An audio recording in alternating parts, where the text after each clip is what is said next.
Hello everyone and welcome to John Hints. In this video we'll take a deep dive into all the utilities currently available in PowerToys, a very powerful utility software developed by the team at Microsoft that helps us get the most out of our Windows PC without having to install several third-party softwares to achieve the same. So buckle up and let's take this for a spin, but first please subscribe to my channel if you haven't already.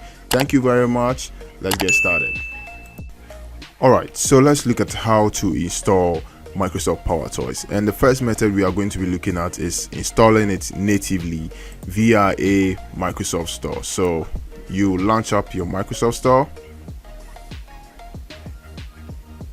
and then you search for PowerToys. Okay, PowerToys, and this is what we are looking for, Microsoft PowerToys. So you open it up and then you click to install. This is straightforward, but I won't be using this in this tutorial because this one in the Microsoft Store was last updated in June and it was version 0.60. So I'll be using the executable file directly from their website, which is the second method. So let's look at the second method. So you second method, you go to github.com /Microsoft /PowerToys, and then I will have the link, this link in the description below, so check my first comment and description for this link. So when you come to this page, you just scroll down all the way down. Over here you can see downloads and releases. Okay, just click on that and it brings you to this page, and then on this page you come all the way down to the third option here, which is PowerToys setup. So at the time of making this video we had version 0.64.1, so this is the one you want to download. So it's only 98.5 megabytes, so I'm just going to click on that and it's immediately going to start downloading, and you can see it's downloading. Alright, my download has now completed, so let's install it. You click on the executable file and you wait for it to shoot up. You agree over here. You can also click here to change where you want to install this, but in my case I want it installed at the default location. So well, if you care, you can read their terms, their license terms and all that.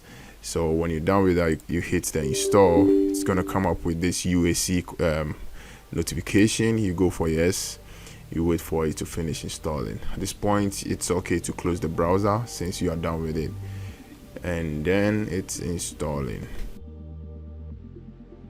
Alright, so it's completed the installation, so hit close, and this is how you install Microsoft PowerToys. Alright, so to launch PowerToys, you just come to the notification area here and then click on this arrow up here and then right click and then click on settings. And actually this will only be available if PowerToys is already running in the background. If it's not, you're not going to see this over here. And sorry about that. So it's this how you open it. And another method is the sure way, is just you come here and search for PowerToys and then you have it here. So when you open it first, you're going to be greeted with this general setting area here, and over here we have the first thing you have here is the version, where you see the version. You're able to check for updates and then an option to download updates automatically.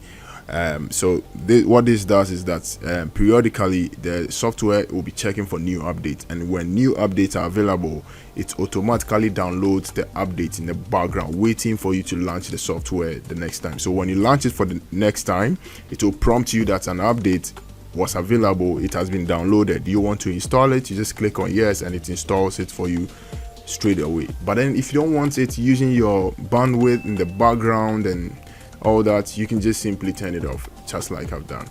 And then the next option is the administrator mode, where I will recommend you have this enabled, because there are some of these tools, utilities that would only work with administrator privileges. So if it's not turned on, please turn it on here and then click on restart PowerToys as administrator here. So the next time that it launches, it's going to launch with the administrator privileges.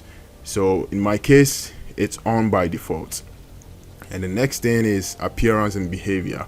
Over here you can change it to the dark mode, which is easy on your eye, or to the light mode, or Windows default. What Windows default does is it follows the color scheme, or whether dark mode or light mode, whatever that you set here, the app is going to follow that. So I would use the light mode for the sake of this tutorial.